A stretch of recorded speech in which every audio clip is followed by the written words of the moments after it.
30억 원 기부하기로 했어. 정혜는 폭탄 선언을 했습니다. 30억 원?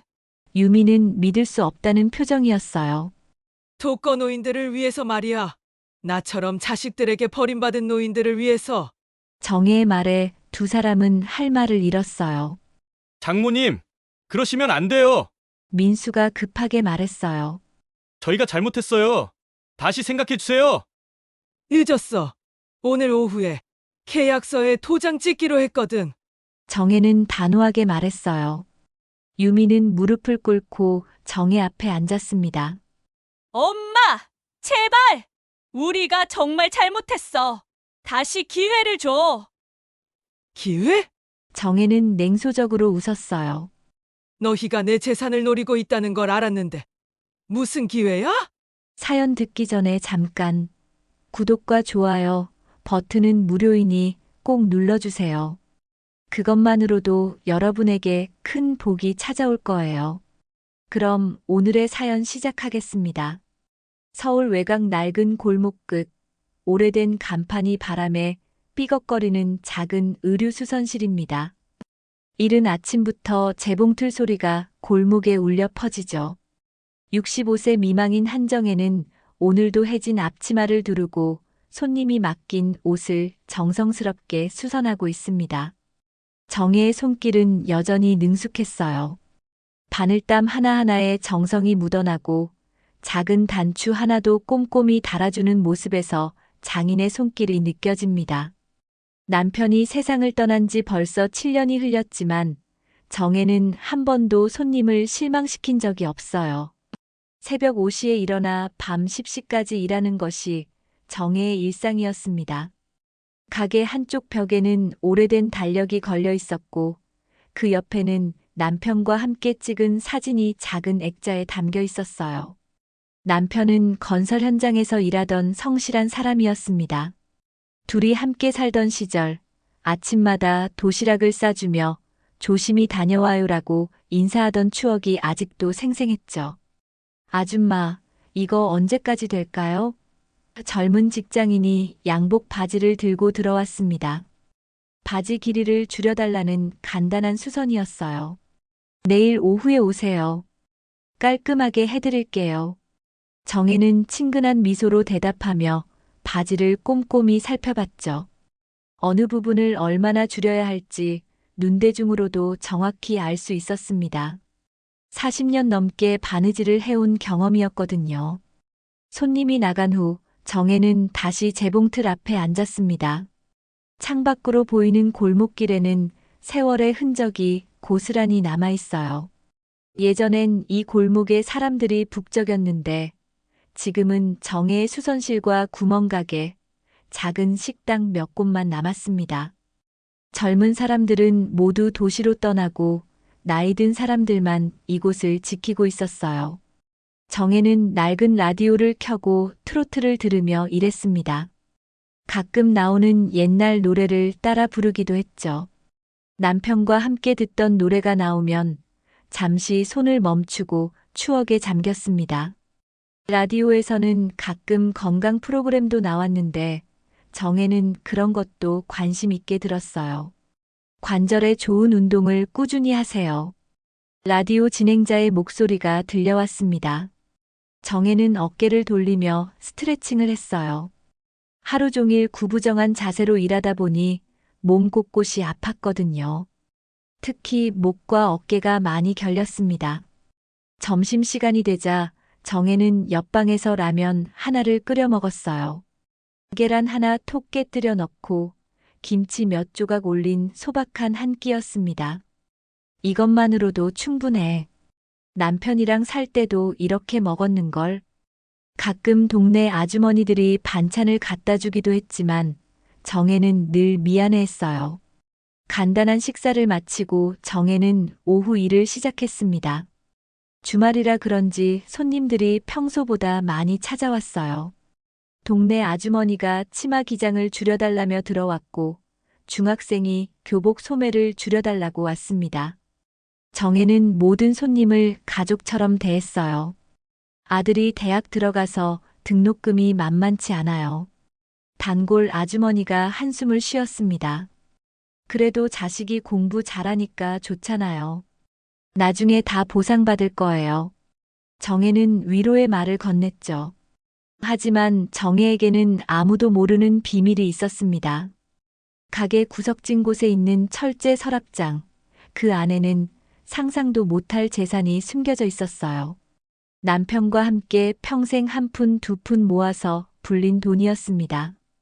여보, 우리 딸 걱정 없게 해주자. 평생 고생하지 않게 말이야. 남편이 생전에 자주 하던 말이었어요. 그래서 정혜와 남편은 한 끼 식사를 아껴가며 돈을 모았습니다. 작은 상가 하나 사고 지방에 아파트도 몇 채 마련했죠. 남편은 건설회사에서 일했는데 월급의 80%는 무조건 저축했습니다. 정혜도 수선일로 번 돈은 한 푼도 쓰지 않고 모았어요. 20년 넘게 그렇게 살았죠. 외식은 명절에 한 번, 새 옷은 몇 년에 한 벌씩만 샀습니다. 친구들이 너무 아껴 사는 거 아니야? 라고 했지만 부부는 꿋꿋했어요. 강남에 있는 작은 상가는 지금 월 500만 원씩 임대료가 들어왔어요. 지방 아파트 세 채에서도 매달 임대료가 나왔고 시골에 있는 논밭도 제법 값이 나갔습니다. 통장에 찍힌 잔액만 해도 억 단위였어요. 정확히는 12억 3천만 원이었습니다. 하지만 정혜는 여전히 검소하게 살았습니다. 새 옷 한 벌 사는 것도 아까워했고 외식은 꿈도 꾸지 않았어요. 이 돈은 내 것이 아니야. 딸한테 온전히 물려줄 거야. 정혜는 매일 밤 통장을 확인하며 혼잣말을 했습니다. 철제 서랍장 안에는 통장만 있는 게 아니었어요. 부동산 등기 서류들이 두툼하게 쌓여 있었고 현금으로 보관한 돈도 상당했습니다. 혹시 모를 급한 일에 대비해서였죠. 정혜는 매주 한 번씩 서랍장을 열어 서류들을 정리했어요. 엄마는 왜 이렇게 힘들게 사세요? 한 달 전 딸 유미가 사위 민수와 함께 찾아왔을 때 했던 말이 떠올랐어요. 우리랑 같이 살면 편하실 텐데. 이제 나이도 있으시고. 유미는 30대 중반의 평범한 주부였습니다. 민수와 결혼한 지 10년이 넘었지만 아직 아이가 없었어요. 민수는 중소기업에 다니는 평범한 직장인이었고 유미는 파트타임으로 마트에서 일했습니다. 둘의 생활이 그리 넉넉하지 않다는 것을 정혜는 알고 있었어요. 정혜는 단호하게 고개를 저었죠. 내 손으로 번 돈으로 사는 게 좋아. 너희들한테 짐이 되고 싶지 않구나. 여기서 일하는 게 행복해. 사실 정혜는 딸 부부의 경제 사정을 알고 있었어요. 그리 넉넉하지 않다는 것도요. 유미는 답답하다는 표정을 지었지만 더 이상 말하지 않았습니다. 민수도 어머니 뜻을 따라야죠라며 유미를 말렸어요. 하지만 정혜는 둘의 시선에서 뭔가 석연치 않은 느낌을 받았습니다. 특히 민수가 가게 안을 둘러보는 눈빛이 이상했어요. 그날 유미와 민수가 돌아간 후 정혜는 혼자 생각에 잠겼습니다. 내가 너무 고집을 부리는 걸까? 딸이 걱정하는데. 하지만 정혜는 자신의 결정이 옳다고 생각했어요. 아직은 혼자서도 충분히 살 수 있었거든요. 저녁 무렵 마지막 손님이 옷을 찾아간 후 정혜는 가게 문을 잠갔어요. 하루 종일 바느질을 해서 어깨가 뻐근했지만 마음은 뿌듯했습니다. 손님들이 만족해하는 모습을 보는 것만으로도 충분했어요. 철제 서랍장의 자물쇠를 확인하고 정혜는 안방으로 들어갔습니다. 남편의 사진 앞에서 오늘 하루 있었던 일을 조용히 이야기했어요. 여보, 오늘도 무사히 하루를 마쳤어요. 우리 딸 걱정 없게 해주려고 모은 돈 잘 지키고 있어요. 곧 유미한테 물려줄 때가 올 거예요.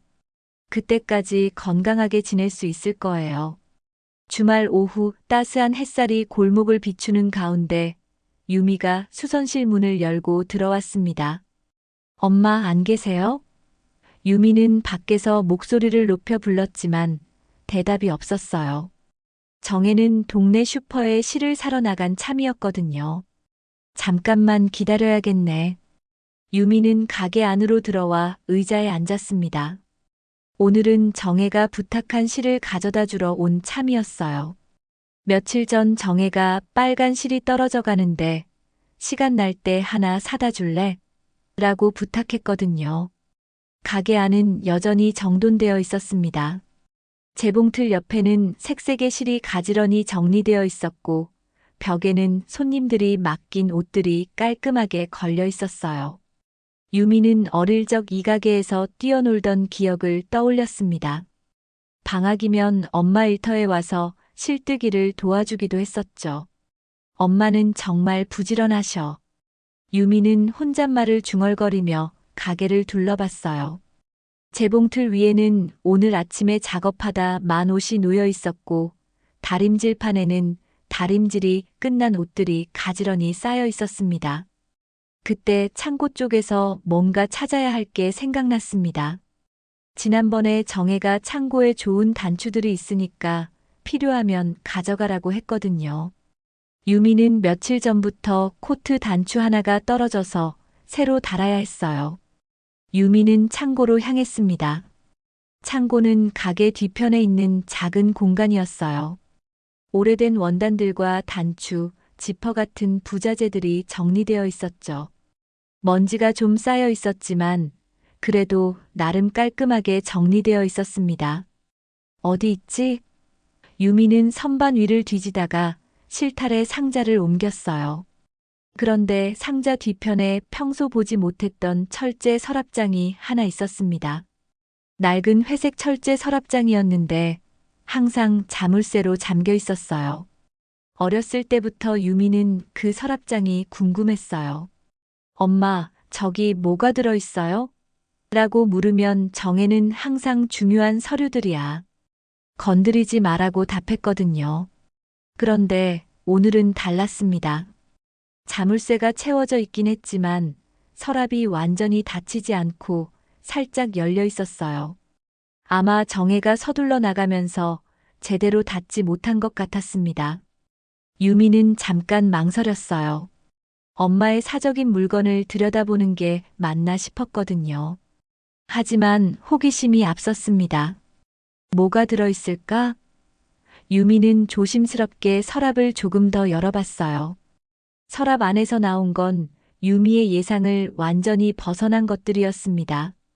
두툼한 통장 여러 권이 고무줄로 묶여 있었고 그 옆에는 현금이 든 봉투들이 가지런히 놓여 있었어요. 유미는 눈을 의심했습니다. 이게 뭐야? 유미는 손을 떨며 통장 하나를 집어들었어요. 표지를 넘기자 잔액란에 찍힌 숫자가 보였습니다. 3억 2천만 원. 유미는 숨이 가빠졌어요. 다른 통장을 열어보니 2억 8천만 원, 또 다른 통장에는 4억 1천만 원이 찍혀 있었습니다. 엄마가 이렇게 많은 돈을? 유미는 믿기지 않았어요. 평생 검소하게 사시던 어머니가 이런 거액을 갖고 계실 줄은 꿈에도 몰랐거든요. 라면으로 점심을 때우시고 몇 년 된 옷을 계속 입으시던 분이 말이에요. 서랍 안에는 통장만 있는 게 아니었습니다. 부동산 등기 서류들이 두툼하게 쌓여 있었어요. 유미는 서류를 하나씩 펼쳐봤습니다. 강남 역삼동 상가 등기 서류, 대전 아파트 세채 등기 서류, 충남 천안 논밭 등기 서류까지. 모든 서류에는 정혜의 이름이 소유자로 적혀 있었습니다. 유미는 계산기를 꺼내 대략적인 금액을 계산해 봤어요. 통장에 있는 현금만 해도 12억이 넘었고 부동산까지 합치면 30억은 좋게 넘을 것 같았습니다. 이게 정말일까? 유미는 자신의 눈을 믿을 수 없었어요. 유미의 머릿속이 복잡해졌어요. 어머니가 이렇게 많은 재산을 갖고 계시면서도 왜 그토록 검소하게 사셨을까요? 왜 아무 말씀도 안 하셨을까요? 그리고 왜 딸인 자신에게도 숨기셨을까요? 민수한테 보여줘야겠어. 유미는 스마트폰을 꺼내 서류들을 사진으로 찍기 시작했습니다. 통장 잔액 페이지, 부동산 등기 서류, 현금이 든 봉투들까지 모든 걸 찍었어요. 증거를 남겨두려는 생각이었습니다. 손이 떨려서 사진이 흔들리기도 했어요. 사진을 다 찍고 나자 유미는 서둘러 서랍을 원래대로 정리했어요. 통장과 서류들을 원래 자리에 놓고 서랍을 살짝 열린 상태로 만들어뒀습니다. 정혜가 돌아와서 의심하지 않도록요.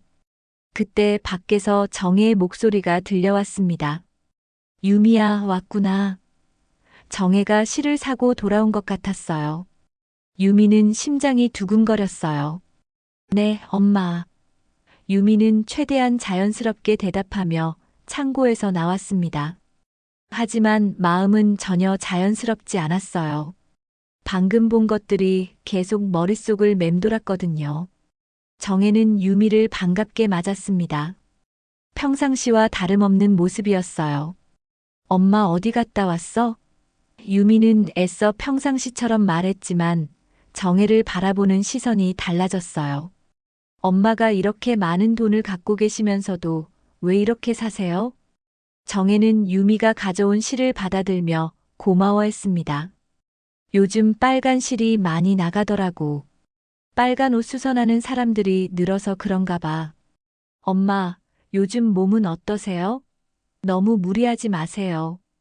유미는 평소보다 더 세심하게 물어봤어요. 하지만 속마음은 복잡했습니다. 이렇게 많은 돈이 있으시면서 왜 몸을 혹사시키세요? 괜찮아. 아직 건강해. 일하는 게 좋더라고. 정혜는 환하게 웃었지만 유미는 그 웃음이 이전과 다르게 느껴졌어요. 유미는 30분 정도 더 머물다가 집으로 돌아갔습니다. 평소보다 일찍 나온 이유는 민수에게 빨리 보여주고 싶었기 때문이에요. 집으로 가는 길 내내 유미의 마음은 어수선했습니다. 이렇게 많은 돈이 있으면서 왜 혼자 그렇게 사시는 거지? 유미는 버스 안에서 계속 생각했어요. 우리가 힘들게 살고 있는 것도 아시는데. 버스 창밖 풍경이 스쳐 지나갔지만 유미는 전혀 보이지 않았어요. 유미와 민수는 실제로 경제적으로 여유롭지 않았어요. 민수의 월급만으로는 생활이 빠듯했고 유미도 파트타임으로 일해야 했거든요. 아이가 없는 것도 경제적 부담 때문이었어요. 집값이 너무 비싸서 전세자금 대출도 받기 어려운 상황이었죠. 집에 도착한 유미는 민수를 기다렸습니다. 민수가 퇴근하면 오늘 본 것들을 모두 이야기할 생각이었어요. 이런 중요한 일을 혼자 감당하기엔 너무 컸거든요. 저녁 7시쯤 민수가 퇴근했습니다. 오늘 어땠어? 민수는 평소처럼 인사하며 집 안으로 들어왔어요. 피곤한 표정이었어요. 자기야, 나 오늘 엄마네 갔다 왔는데. 유미는 말을 꺼내려다가 멈췄어요. 어떻게 시작해야 할지 막막했거든요. 왜? 어머니가 뭐라고 하셨어? 민수는 옷을 갈아입으며 물었습니다. 그게 아니라. 앉아봐. 중요한 얘기가 있어. 유미는 진지한 표정으로 말했어요. 민수는 유미의 분위기가 심상치 않다는 걸 알아챘습니다. 뭔데? 무슨 일 있었어? 유미는 스마트폰을 꺼내 오늘 찍은 사진들을 민수에게 보여줬어요. 이거 봐. 엄마가 갖고 계신 돈이야. 민수는 유미가 보여주는 스마트폰 화면을 보자마자 눈이 커졌습니다. 이게 뭐야? 민수는 믿기지 않는다는 표정으로 화면을 확대해서 봤어요. 통장 잔액에 찍힌 억 단위 숫자들이 선명하게 보였거든요. 창고에서 우연히 봤어. 유미는 목소리를 낮춰 말했습니다. 아직도 믿기지 않는다는 표정이었어요. 민수는 사진을 하나씩 넘겨보며 계산하기 시작했습니다. 3억, 2억, 4억. 이거 다 합치면. 민수의 손가락이 바빠졌어요. 계산기 앱을 켜서 숫자를 입력했죠. 12억이 넘네. 그것만이 아니야. 부동산도 봐. 유미는 등기 서류 사진들을 보여줬습니다. 강남 상가, 대전 아파트, 충남 논밭까지 다양한 부동산 서류들이 나왔어요. 민수는 부동산 서류를 보더니 입꼬리가 살짝 올라갔습니다. 강남 상가라고? 이건 최소 몇십억은 하겠는데. 민수는 부동산에 관심이 많았어요. 평소에도 부동산 앱을 자주 확인하고 시세를 알아보곤 했거든요. 어머니가 이렇게 많은 돈을 갖고 계셨다고? 민수는 다시 한번 사진들을 천천히 살펴봤습니다. 이 정도면 우리가 평생 벌어도 모을 수 없는 돈인데. 유미는 소파에 털썩 주저앉았어요. 나도 모르겠어. 왜 이렇게 많은 돈이 있으면서 그렇게 힘들게 사시는 거지? 라면으로 끼니 때우시고 몇 년 된 옷 계속 입으시고. 민수는 잠시 생각에 잠겼습니다. 어머니 성격상 딸한테 물려주려고 모으신 거겠지. 그런데 문제는 민수가 말을 멈췄어요. 뭐가 문제야? 유미가 물었습니다. 어머니 나이가 65세잖아. 이 정도 재산이면 다 못 쓰고 돌아가실 수도 있어. 민수의 목소리에는 묘한 기대감이 섞여 있었어요. 유미도 그 말에 공감했습니다. 맞아. 엄마 혼자서 13억을 어떻게 다 써? 부동산까지 합치면 30억도 넘을 텐데. 그럼 우리가 관리를 해야 하는 거 아니야? 민수는 조심스럽게 말을 꺼냈어요. 어머니 혼자 이런 큰 돈을 관리하시기엔 너무 부담스러우실 거야. 유미는 민수의 말에 고개를 끄덕였습니다. 그렇긴 해. 사기당할 수도 있고 건강도 좋지 않으시니까. 요즘 노인들 대상으로 하는 사기가 얼마나 많은데. 어머니같이 순진하신 분은 더 위험해.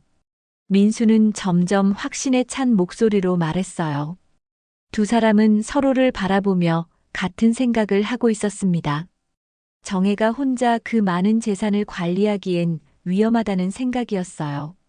하지만 그 속에는 다른 마음도 숨어 있었죠. 그런데 어머니한테 어떻게 말씀드리지? 유미가 걱정스럽게 물었어요. 직접적으로 말하면 안 되겠지. 어머니가 우리가 돈 때문에 그러는 줄 아실 수도 있어. 민수는 신중하게 대답했습니다. 그럼 어떻게 해야 해? 유미는 답답해했어요. 민수는 잠시 생각하더니 말했습니다. 일단 어머니를 우리 가까이에 두는 게 중요해. 그래야 관리할 수 있잖아. 무슨 뜻이야? 유미가 물었죠. 요양원 같은 곳 말이야. 요즘 요양원들 시설도 좋고 간병도 잘해줘. 어머니 나이에 혼자 사시는 것보다 훨씬 안전할 거야. 민수의 목소리에는 설득력이 있었어요. 유미는 잠시 망설였습니다. 엄마가 싫어하실 텐데. 지난번에도 우리랑 같이 살자고 했을 때 거절하셨잖아. 그때와는 상황이 달라. 이제 우리가 어머니 재산을 알고 있으니까 더 적극적으로 나서야 해. 민수는 단호하게 말했어요. 적극적으로 나선다는 게? 유미가 되물었습니다. 어머니 안전을 위해서야. 이런 큰 돈을 혼자 관리하시다가 사고라도 나면 어떻게 해? 우리가 책임져야지. 민수는 자신의 말이 정당하다는 듯이 말했어요. 유미도 점점 민수의 말에 설득되었습니다. 그렇긴 해. 요즘 독거노인들 사고 소식도 많이 들리고. 맞아. 그리고 요양원에 계시면 우리가 재산 관리를 도와드릴 수 있잖아. 어머니 혼자서는 힘드실 거야. 민수는 계속 설득했어요. 두 사람의 대화는 점점 구체적으로 변해갔습니다. 처음에는 정혜의 안전을 걱정하는 것처럼 시작했지만 점점 재산 관리 쪽으로 초점이 맞춰지고 있었어요. 좋은 요양원을 알아봐야겠어. 너무 멀지 않은 곳으로. 유미가 말했습니다. 응. 그리고 어머니께 자연스럽게 얘기해야 해. 갑자기 요양원 얘기하면 의심하실 수도 있어. 민수는 신중하게 말했어요. 어떻게 자연스럽게 얘기하지? 유미가 물었어요. 건강 얘기부터 시작하는 거야. 요즘 혼자 사시기엔 위험하다. 만약에 쓰러지시면 어떻게 하냐? 이런 식으로. 민수는 이미 계획을 세우고 있었어요. 유미는 고개를 끄덕였습니다. 그래, 그게 좋겠어. 엄마 걱정해서 하는 말이니까. 그리고 요양원에 계시면 우리가 가게랑 집도 관리할 수 있어. 어머니 혼자서는 부담스러우실 거야. 민수는 한 발 더 나아간 얘기를 했어요. 가게는 어떻게 할까? 엄마가 평생 하신 일인데. 유미가 걱정스럽게 물었습니다. 정리하는 게 좋겠어. 나이도 있으시고 이제 그만 쉬셔야지. 민수는 단호하게 말했어요. 65세에 아직도 재봉틀 앞에 앉아 계시는 게 안쓰러워. 유미는 잠시 망설였지만 결국 동의했습니다. 그래, 65세에 아직도 그렇게 힘들게 일하시는 게 안쓰러워.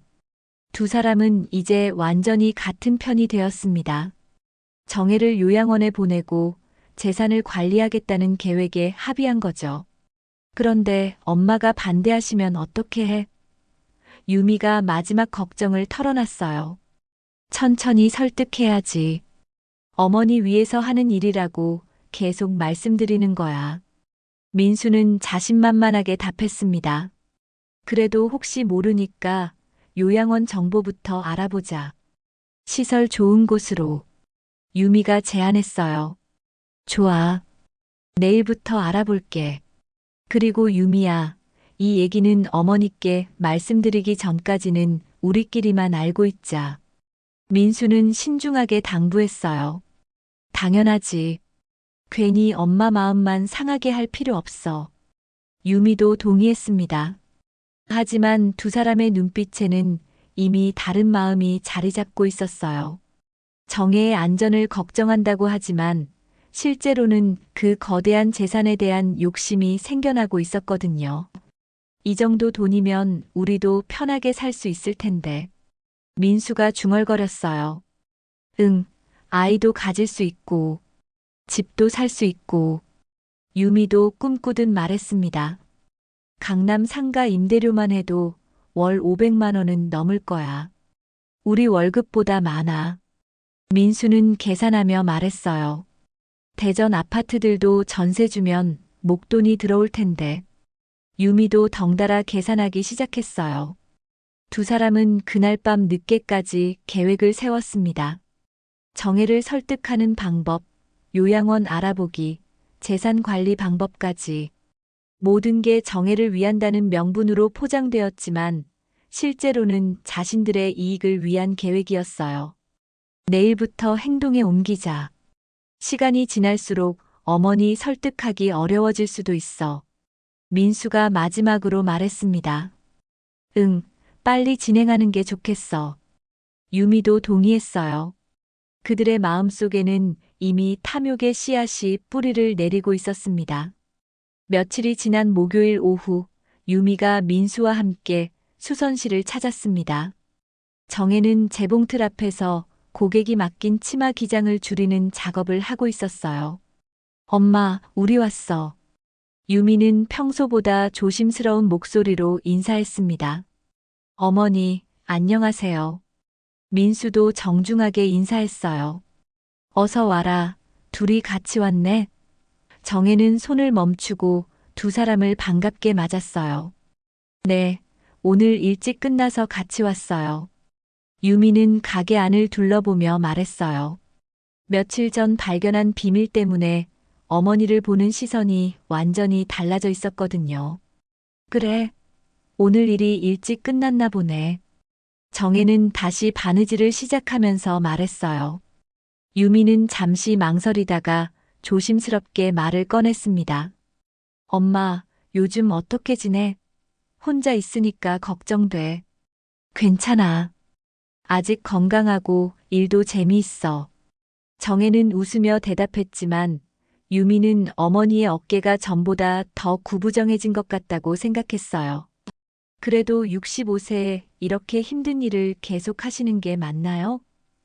민수가 조심스럽게 말을 꺼냈습니다. 정혜는 잠시 손을 멈췄어요. 일하는 게 좋아. 가만히 있으면 오히려 몸이 굳어. 엄마, 요즘 뉴스 봤어? 독거노인분들 사고 나는 일이 너무 많아. 유미는 준비한 대로 말하기 시작했어요. 어떤 사고? 정혜가 물었습니다. 집에서 쓰러져도 아무도 모르고 사기꾼들이 찾아와서 돈을 빼앗기고. 민수가 이어서 말했어요. 사실 이 모든 이야기는 정혜를 설득하기 위해 준비한 것들이었습니다. 정혜는 조금 불안해 보였어요. 그런 일이 있긴 하지. 그래도 난 조심하니까 괜찮을 거야. 엄마, 만약에라는 게 있잖아. 유미는 목소리에 걱정을 담아 말했어요. 우리가 매일 올 수도 없고. 그래서 저희가 생각해 본 게 있어요. 민수가 본격적으로 말을 꺼냈습니다. 요양원 말이에요. 정혜의 표정이 굳어졌어요. 요양원? 요즘 요양원들 정말 좋아졌어. 시설도 좋고 의료진도 상주하고. 유미는 서둘러 설명했어요. 나는 요양원 갈 생각 없어. 정혜는 단호하게 말했습니다. 어머니, 한번 보시기만 해도 생각이 바뀌실 거예요. 정말 호텔 같은 곳도 있어요. 민수는 포기하지 않고 계속 설득했어요. 정혜는 고개를 저었습니다. 나는 여기서 살 거야. 내 집이고 내 가게야. 엄마, 요양원 중에도 괜찮은 데 많대. 유미가 다시 한번 시도했어요. 정혜는 웃어넘겼습니다. 고마워. 하지만 나는 여기가 좋아. 유미와 민수는 서로 눈을 마주쳤어요. 예상했던 반응이었지만 실제로 거절당하니 당황스러웠거든요. 그럼 저희는 잠깐 밖에서 바람 쐬다 올게요. 민수가 말했어요. 두 사람이 가게 밖으로 나간 후 정혜는 창고에서 옷감을 정리하기 시작했습니다. 새로 들어온 원단을 색깔별로 분류하고 크기별로 나누는 작업이었어요. 그때 가게 앞에서 유미와 민수의 대화 소리가 들려왔습니다. 처음에는 신경 쓰지 않았어요. 젊은 부부가 이런저런 이야기를 나누는 건 자연스러운 일이었거든요. 엄마 설득하기 생각보다 어렵네. 유미의 목소리가 조금 더 크게 들렸어요. 정혜는 손을 멈췄습니다. 자신을 설득한다는 이야기를 하고 있는 거였어요. 궁금해서 귀를 기울였습니다. 그래도 계속 시도해야지. 12억이 넘는 돈을 혼자 관리하게 둘 수는 없어. 민수의 목소리가 들렸어요. 정혜는 가슴이 두근거리기 시작했어요. 12억이라고? 자신의 재산을 알고 있다는 말인가요? 그러게. 강남 상가까지 합치면 30억도 넘을 텐데.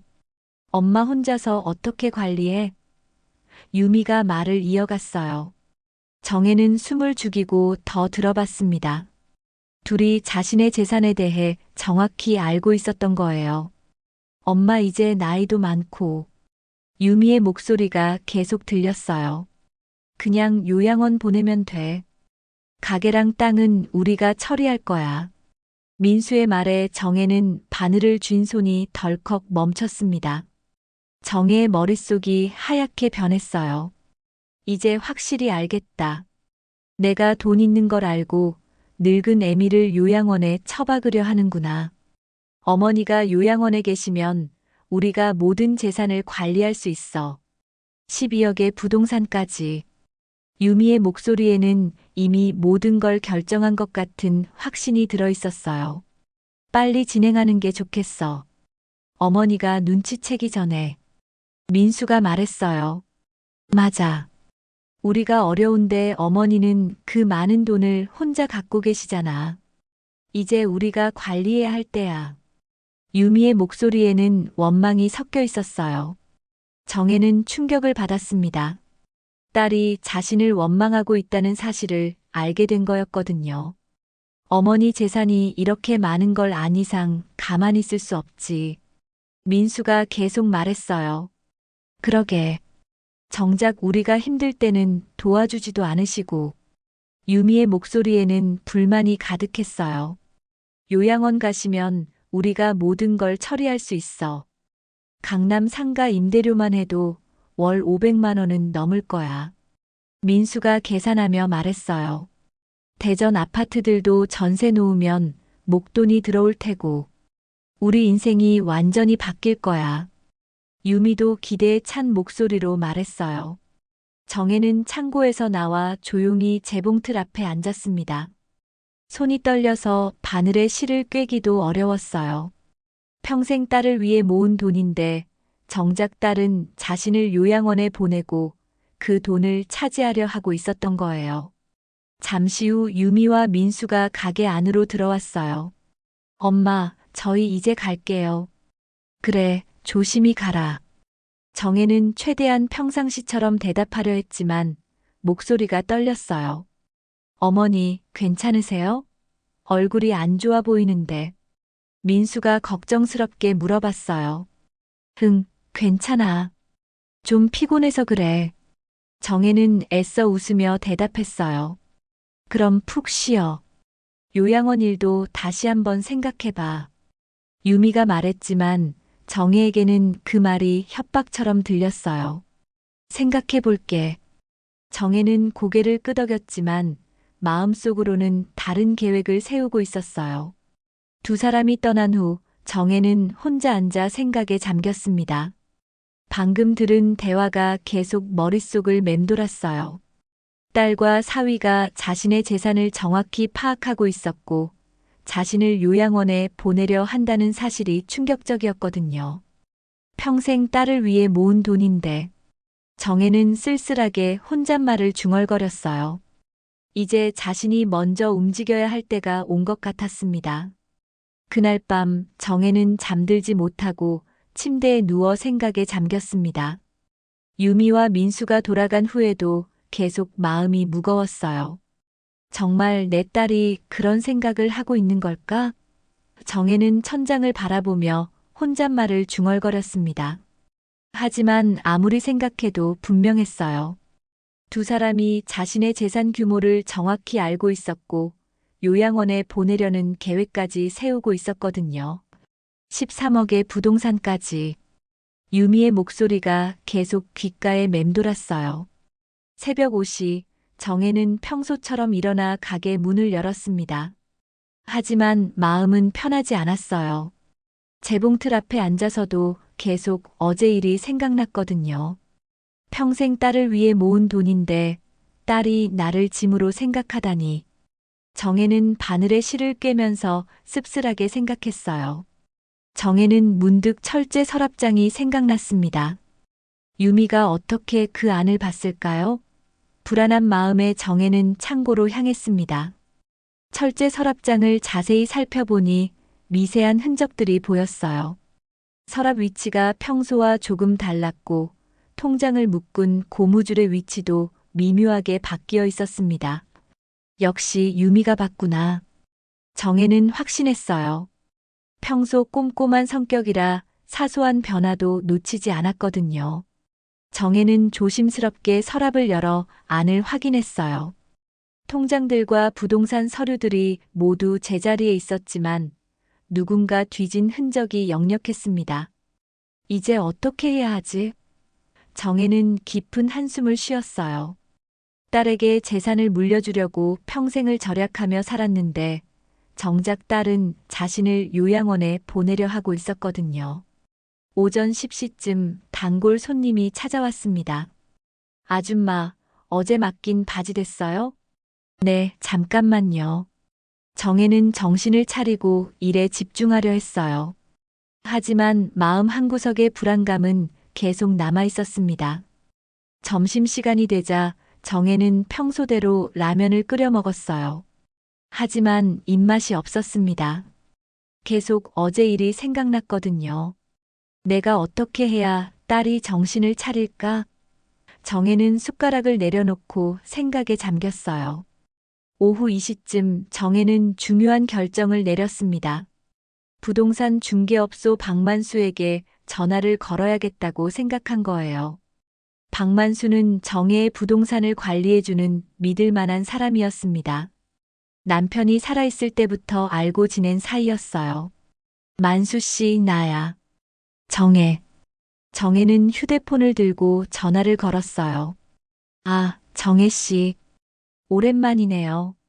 어떻게 지내세요? 박만수의 친근한 목소리가 들렸습니다. 잘 지내고 있어. 그런데 만수 씨, 혹시 시간 되면 우리 한번 만날 수 있을까? 물론이죠. 무슨 일이세요? 정혜는 잠시 망설이다가 말했어요. 내 재산 처리에 대해서 상의할 게 있어. 재산 처리요? 갑자기 왜요? 박만수는 놀란 목소리로 물었습니다. 그냥 미리 정리해두고 싶어서.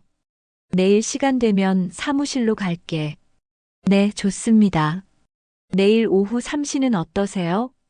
그래, 내일 3시에 만나. 통화를 마친 정혜는 복잡한 심경이었어요. 사실 정혜도 확신이 서지 않았거든요. 하지만 유미와 민수의 대화를 직접 들은 이상, 더 이상 가만히 있을 수 없었어요. 저녁 무렵 정혜는 가게 정리를 하며 생각에 잠겼습니다. 혹시 내가 너무 성급하게 판단하는 건 아닐까? 하지만 마음 깊숙한 곳에서는 다른 목소리가 들렸어요. 아니야. 분명히 들었어. 나를 요양원에 보내고 재산을 차지하려는 거야. 정혜는 어릴 때 유미를 떠올렸어요. 착하고 순수했던 딸이 언제부터 이렇게 변한 걸까요? 결혼하고 경제적으로 힘들어지면서 마음이 변한 건 아닐까요? 그날 밤 정혜는 남편의 사진 앞에 앉았습니다. 여보, 우리 딸이 정말 나를 요양원에 보내려는 걸까요? 정혜는 사진 속 남편에게 조용히 물어봤어요. 평생 모은 돈을 딸한테 물려주려고 했는데 딸이 그 돈을 노리고 있었네요. 정혜의 목소리에는 슬픔이 묻어 있었어요. 남편의 사진은 여전히 따뜻하게 웃고 있었지만 대답해주지는 않았어요. 정혜는 혼자 결정해야 했습니다. 다음 날 오후 정혜는 박만수의 부동산 사무실을 찾았습니다. 깔끔하게 정리된 사무실에서 박만수가 반갑게 맞아주었어요. 정혜 씨, 어서 오세요. 커피 드릴까요? 고마워요. 만수 씨, 오늘 온 이유가. 정혜는 말을 시작하려다가 망설였어요. 한 번 말하면 돌이킬 수 없는 결정이었거든요. 편하게 말씀하세요. 우리 사이에 못할 말이 뭐가 있어요? 박만수는 친근하게 말했어요. 정혜는 깊은 숨을 쉬고 말했습니다. 내 재산을 다 처분하고 싶어요. 다 처분하신다고요?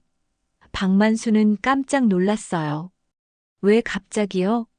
강남 상가, 대전 아파트들, 충남 논밭까지 다 현금으로 바꾸고 싶어요. 정혜의 목소리는 단호했어요. 정혜 씨, 이유를 물어봐도 될까요? 이런 큰 결정을 갑자기 하시는 게 좀. 정혜는 잠시 망설이다가 솔직하게 말했어요. 딸이 나를 요양원에 보내려고 하는 것 같아요. 그리고 내 재산을 노리고 있어요. 박만수는 심각한 표정이 되었어요. 그런 일이 있으셨군요. 하지만 처분하기 전에 한 번 더 생각해 보시는 게 어떨까요? 아니요. 결정했어요. 최대한 빨리 처분해 주세요. 정혜는 의지를 굽히지 않았어요. 알겠습니다. 그런데 처분한 돈은 어떻게 하실 건가요? 정혜는 잠시 생각하더니 말했어요. 현금으로 보관할 거예요. 그리고 나중에 정말 필요한 곳에 쓸 거예요. 필요한 곳이라고 하시면? 박만수가 물었어요. 나를 진짜 위해주는 사람들을 위해서요. 나를 짐으로 생각하지 않는 사람들 말이에요. 정혜의 목소리에는 결연함이 배어 있었어요. 혹시 기부를 생각하고 계신 건가요? 박만수가 조심스럽게 물었어요. 그런 것도 생각해 볼 수 있겠네요. 나처럼 자식들에게 버림받은 노인들을 위해서 말이에요. 정혜는 씁쓸하게 말했어요. 박만수는 정혜의 단호한 모습에 더 이상 반대하지 않았어요. 알겠습니다. 며칠 안에 매물로 내놓겠습니다. 고마워요, 만수 씨. 그리고 이 일은 비밀로 해주세요. 당연히요. 걱정하지 마세요. 정혜는 부동산 사무실을 나오며 마음이 조금 가벼워졌어요. 드디어 행동에 옮긴 거였거든요. 집으로 돌아가는 길에 정혜는 생각했어요. 내가 먼저 움직여야겠어. 그들이 나를 조종하기 전에. 정혜는 은행에 전화를 걸어 통장 관리에 대해 문의했어요. 혹시 제3자가 제 통장에 접근할 수 있는 방법이 있나요? 본인 확인 절차를 거치지 않으면 불가능합니다. 걱정하지 마세요. 은행 직원의 답변을 듣고 정혜는 조금 안심했어요. 하지만 정혜의 마음속에는 이미 결심이 서 있었습니다. 유미와 민수가 자신을 어떻게 생각하는지 확실히 알게 된 이상 더 이상 가만히 있을 수 없었어요. 평생 딸을 위해 모은 돈인데 딸이 나를 짐으로 생각한다면 정혜는 쓸쓸하게 중얼거렸어요. 그날 밤 정혜는 새로운 계획을 세우기 시작했습니다. 유미와 민수보다 한 발 앞서 나가는 계획을요. 당하고만 있을 수는 없었거든요. 일주일이 지난 후 박만수로부터 연락이 왔습니다. 정혜 씨, 강남 상가 매수자가 나타났어요. 시세보다 조금 낮은 가격에 사겠다고 하는데 어떻게 할까요? 정혜는 휴대폰을 꽉 쥐고 대답했어요. 좋아요. 진행하세요. 목소리는 담담했지만 마음속으로는 복잡한 감정이 휘몰아쳤습니다. 다른 부동산들도 관심 있는 사람들이 많아요. 생각보다 빨리 처분될 것 같습니다. 박만수의 말에 정혜는 안도했어요. 그날 오후 유미가 또다시 수선실을 찾아왔습니다. 이번에는 혼자였어요. 엄마, 나왔어. 유미의 목소리에는 어색함이 묻어 있었습니다. 어서 와. 정혜는 재봉틀에서 고개를 들지 않고 대답했어요. 지난 일주일 동안 유미와 민수에 대한 생각을 정리할 시간이 있었거든요. 엄마, 지난번 일로 기분 상했어? 유미는 조심스럽게 말을 꺼냈어요. 상할 거 없어. 다 지난 일이야. 정혜는 여전히 바느질에 집중하고 있었어요. 그래도 우리가 말을 잘못한 것 같아서 엄마를 요양원에 보내려는 게 절대 아니었어. 유미는 해명하려고 했어요. 정혜는 손을 멈추고 유미를 바라봤습니다. 그래, 알겠어. 정말 걱정해서 한 말이었어. 혼자 계시는 게 위험할 것 같아서. 유미는 계속 설명했어요. 응, 알겠다고 했잖아. 정혜의 목소리는 평상시와 다름없었지만 유미는 뭔가 달라진 느낌을 받았어요. 엄마, 혹시 화난 거야? 유미가 직접적으로 물어봤어요. 화낼 일이 뭐가 있겠어. 딸이 걱정해 주는데. 정혜는 씁쓸하게 웃으며 말했어요. 유미는 엄마의 반응이 이상하다고 생각했어요. 평소 같으면 괜찮다, 괜찮다 하며 웃어넘겼을 텐데 오늘은 뭔가 냉담한 느낌이었거든요. 엄마, 정말 괜찮지? 유미가 다시 한번 확인했어요. 괜찮다고 했잖아. 그런데 유미야, 엄마 안가 물어볼 게 있어. 정혜가 갑자기 말했어요. 응? 뭐? 유미는 긴장했어요. 지난번에 창고에서 뭘 찾았다고 했지? 정혜의 질문에 유미는 당황했어요. 아, 그때 단추 찾으러 갔었어. 유미는 최대한 자연스럽게 대답하려 했어요. 단추만? 정혜는 유미의 눈을 똑바로 바라봤어요. 응, 단추만. 왜? 유미는 심장이 빨리 뛰기 시작했어요. 정혜는 잠시 침묵했다가 말했어요. 아니야, 그냥 물어본 거야. 하지만 유미는 어머니가 뭔가 의심하고 있다는 걸 직감했어요. 혹시 엄마가 알아차린 건 아니겠지? 유미는 속으로 불안해했어요. 엄마, 나 이제 가볼게. 유미는 서둘러 자리를 뜨려고 했어요. 그래, 조심히 가. 정혜는 다시 바느질을 시작했어요. 유미가 나간 후 정혜는 한숨을 깊게 쉬었습니다. 역시 봤구나. 정혜는 확신했어요. 유미의 당황하는 모습에서 답을 찾을 수 있었거든요. 그날 저녁 유미는 집에 돌아가자마자 민수에게 전화를 걸었어요. 여보, 큰일 났어. 왜? 무슨 일이야? 민수는 놀란 목소리로 물었어요. 엄마가 뭔가 의심하고 계셔. 창고에서 뭘 봤냐고 물어보시더라고. 유미는 불안해했어요. 설마 서랍을 본 걸 아실까? 민수도 걱정스러워했어요. 모르겠어. 그런데 엄마 분위기가 이상했어. 평소와 달랐다고. 유미는 엄마의 냉담한 반응을 떠올렸어요. 어떻게 이상했는데? 민수가 자세히 물어봤어요. 뭔가 거리감이 느껴졌어. 예전처럼 따뜻하지 않았다고. 유미는 말하면서도 가슴이 답답했어요. 그럼 이제 어떻게 하지? 요양원 얘기는 더 이상 꺼내기 어려워진 거 아니야? 민수는 계획에 차질이 생긴 걸 걱정했어요. 일단 시간을 두고 봐야겠어. 성급하게 행동하면 더 의심받을 수도 있어. 유미는 신중하게 말했어요. 한편 정혜는 그날 밤 박만수에게 다시 전화를 걸었습니다. 만수 씨, 처분 일정이 어떻게 되나요? 강남 상가는 다음 주 월요일에 계약하기로 했어요. 다른 부동산들도 이번 달 안에 모두 정리될 것 같습니다. 박만수가 답했어요. 고마워요. 그리고 만수 씨, 한 가지 더 부탁할 게 있어요. 말씀하세요. 처분 대금을 현금으로 받고 싶어요. 통장에 넣지 말고. 정의 요청에 박만수는 놀랐어요. 현금으로요?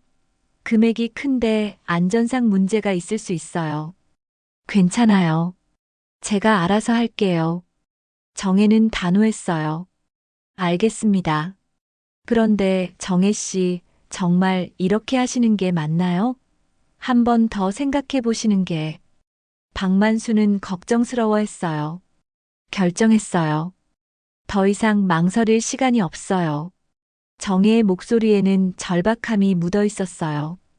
다음 날 정혜는 은행을 찾아가 기존 통장들을 정리하기 시작했습니다. 모든 돈을 현금으로 인출하고 싶어요.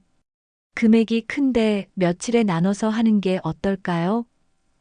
은행 직원이 제안했어요. 최대한 빨리 해주세요.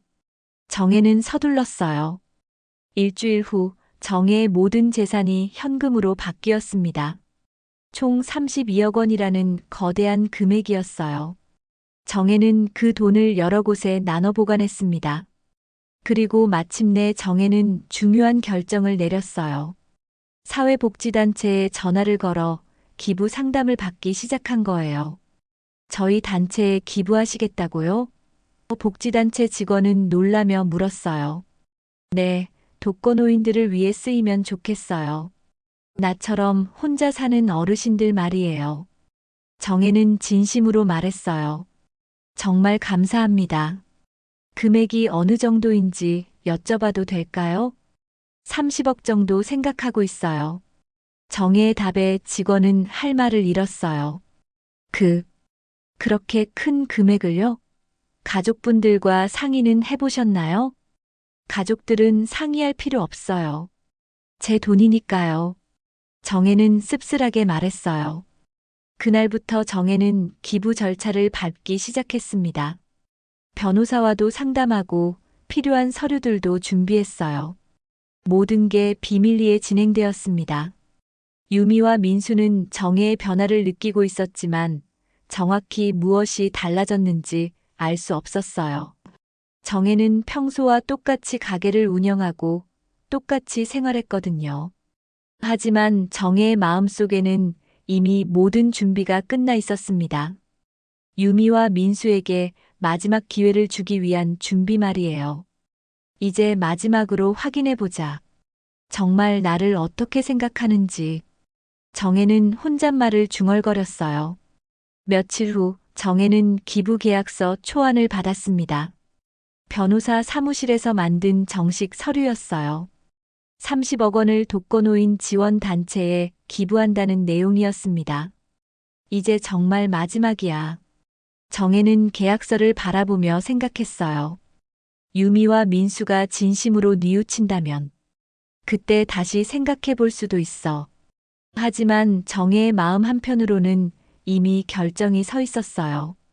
딸이 자신을 요양원에 보내고 재산을 차지하려 한다면 그 돈은 정말 필요한 사람들에게 주는 게 맞다고 생각했거든요.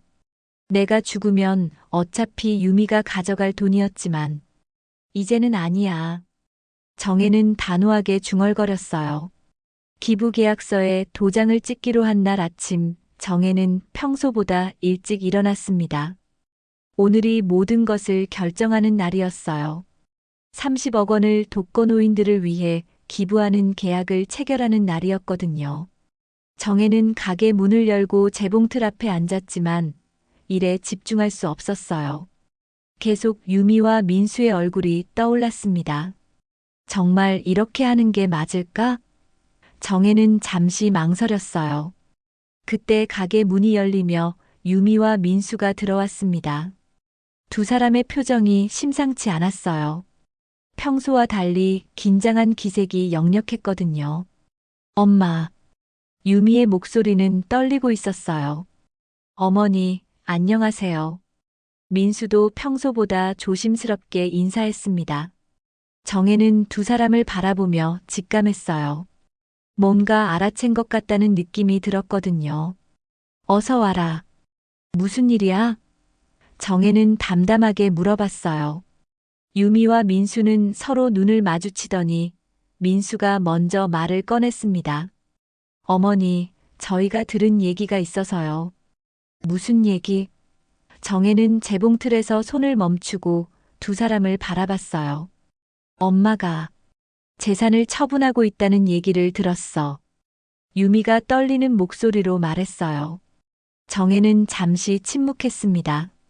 누군가 자신의 일을 알렸나 봐요. 아마 박만수가 실수로 말한 걸 수도 있었어요. 그래서 정혜는 짧게 대답했어요. 왜 그런 일을 혼자 결정하세요? 저희랑 상의도 안 하시고. 민수의 목소리에는 다급함이 묻어 있었어요. 정혜는 씁쓸하게 웃었습니다. 내 돈인데 왜 너희랑 상의해야 하지? 하지만 엄마, 그건 너무해. 평생 모은 돈을 갑자기 처분한다니. 유미가 울먹이며 말했어요. 너희들이 나를 어떻게 생각하는지 알게 됐거든. 정혜는 차분하게 말했어요. 무슨 말씀이세요? 민수가 당황하며 물었어요. 지난번에 너희가 밖에서 한 이야기 다 들었어.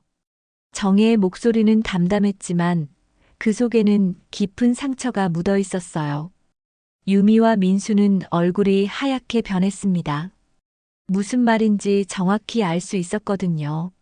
엄마, 그건.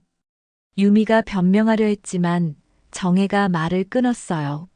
나를 요양원에 보내고 내 재산을 차지하려는 거였지? 정혜는 직설적으로 물어봤어요. 어머니, 오해해요. 저희가. 민수가 해명하려 했어요.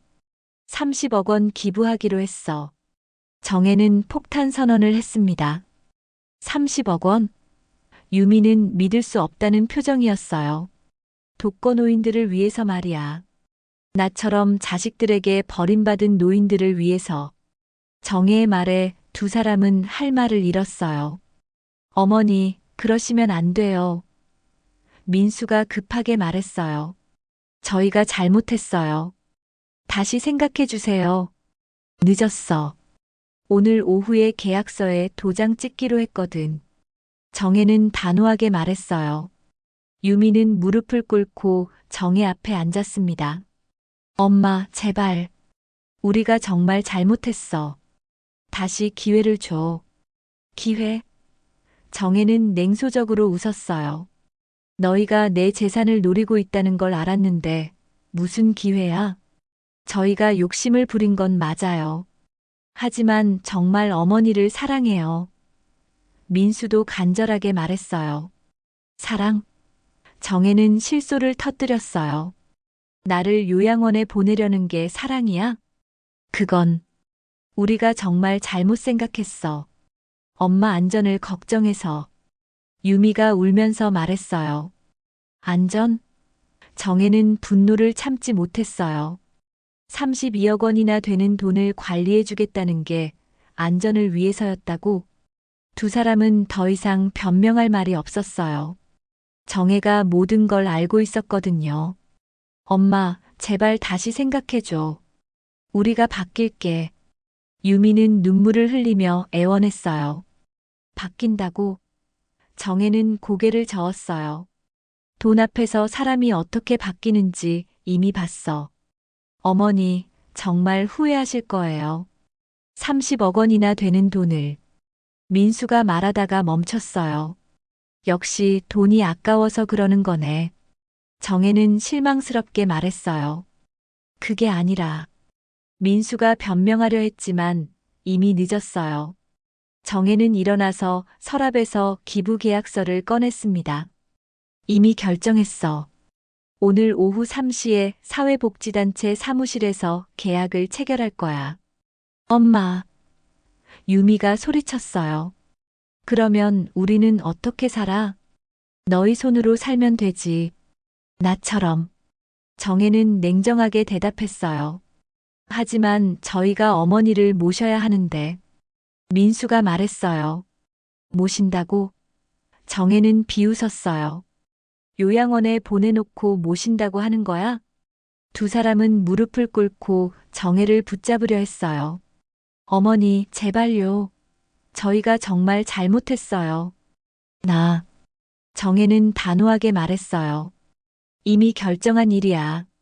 30억 원이면 우리도 살 수 있고 엄마도 편하게 지낼 수 있어. 유미가 마지막으로 호소했어요. 결국 돈 얘기네. 정혜는 한숨을 쉬었어요. 역시 내 판단이 맞았어. 정혜는 계약서를 가방에 넣고 외출 준비를 시작했어요. 나 이제 나가야 해. 3시 약속이 있어. 어머니. 민수가 정혜의 팔을 붙잡으려 했지만 정혜는 뿌리쳤어요. 손 떼. 이제 너희랑 할 얘기 없어. 정혜는 차갑게 말했어요. 엄마, 정말 이럴 거야? 유미는 마지막으로 물어봤어요. 가족이라면 내가 없는 세상부터 계산하지 않겠지. 정혜는 마지막 한마디를 남기고 가게를 나서려 했어요. 그때 유미가 정혜의 치마를 붙잡으며 울부짖었습니다. 엄마, 정말 잘못했어. 돈 때문에 그런 생각을 한 내가 나쁜 년이야. 지금 와서 무슨 소용이야. 정혜는 차갑게 말했어요.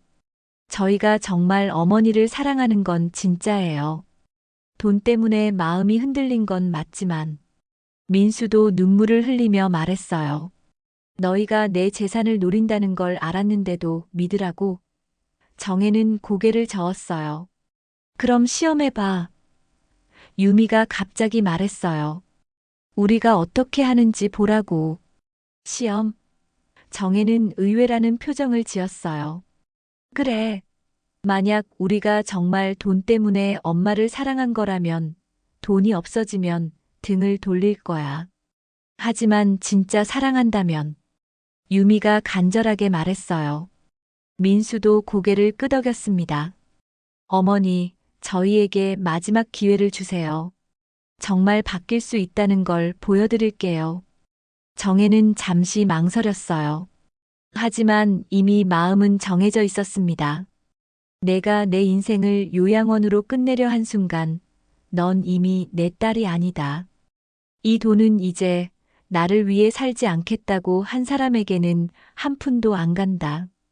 정혜는 힘차게 말하며 가게를 나섰어요. 유미와 민수는 허탈하게 그 자리에 주저앉았습니다. 30억 원이 날아가는 순간이었어요. 이제 어떻게 하지? 민수가 절망적으로 말했어요. 막아야 해. 어떻게든 막아야 한다고. 유미는 눈물을 닦으며 일어났어요. 하지만 정혜의 마음은 이미 굳어 있었습니다.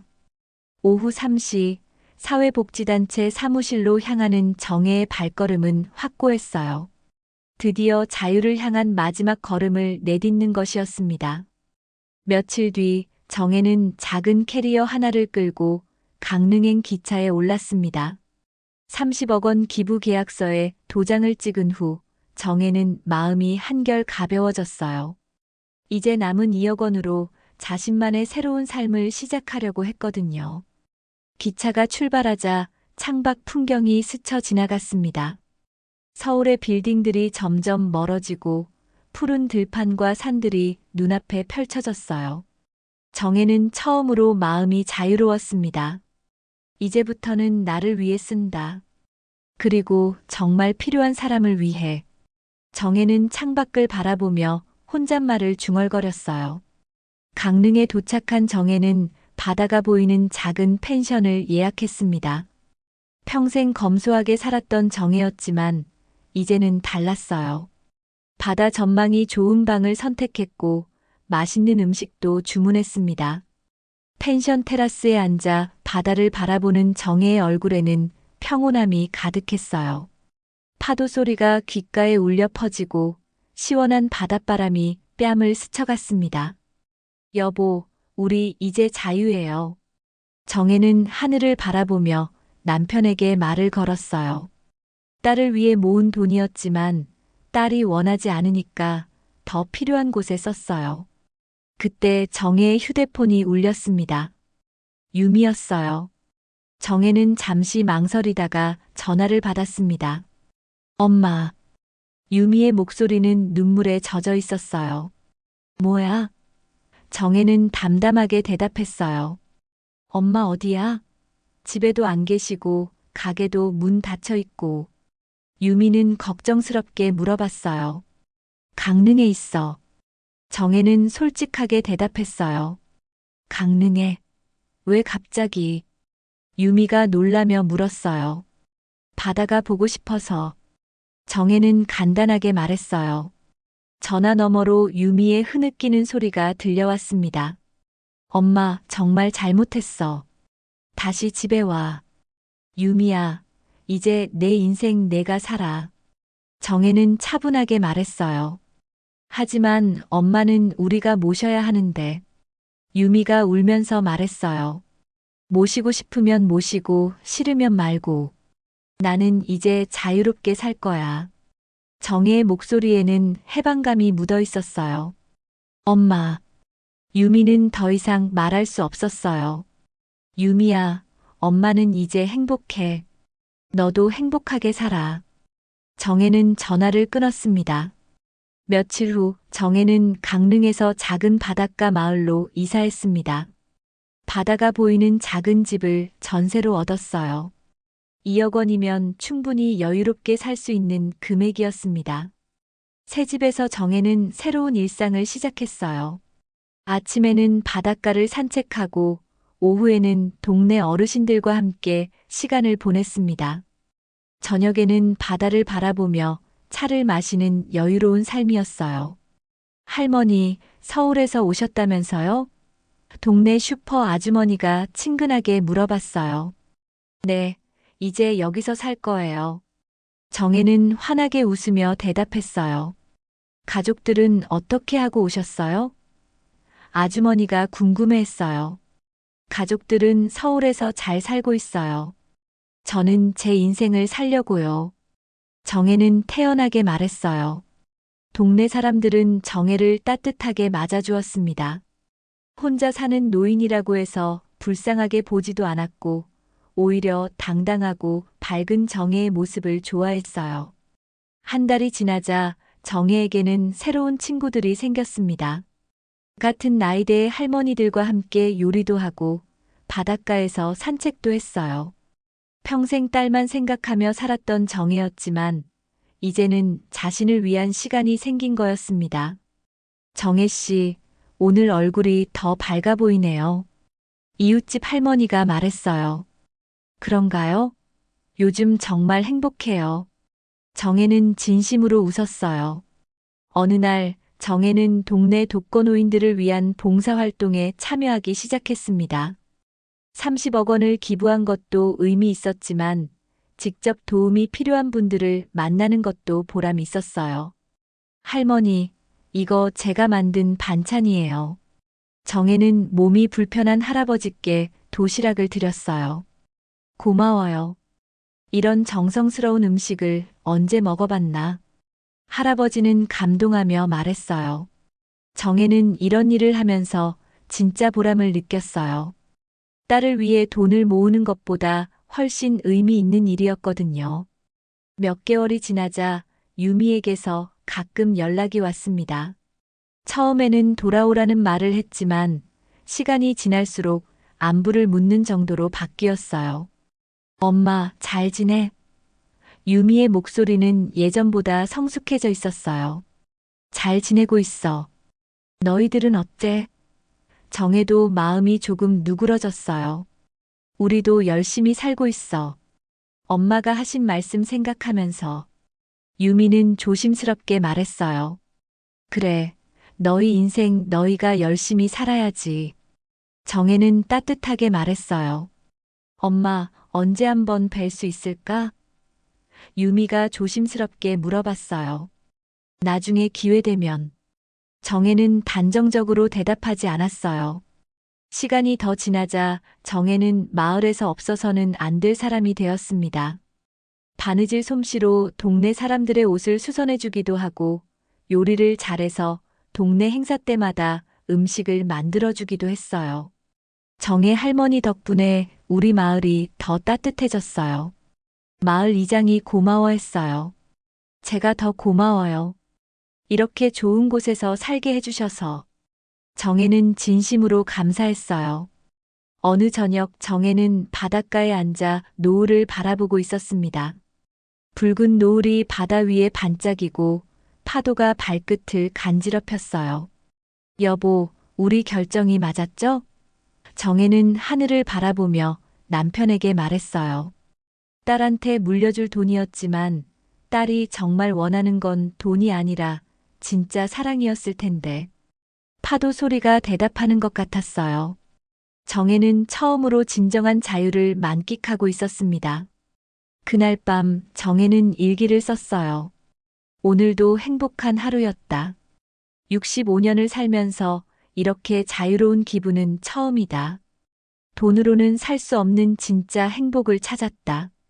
창밖으로 들려오는 파도 소리가 자장가처럼 들렸습니다. 정혜의 눈가에는 자유로운 웃음이 번졌어요. 이제부터는 정말 자신을 위한 인생이 시작되는 거였습니다.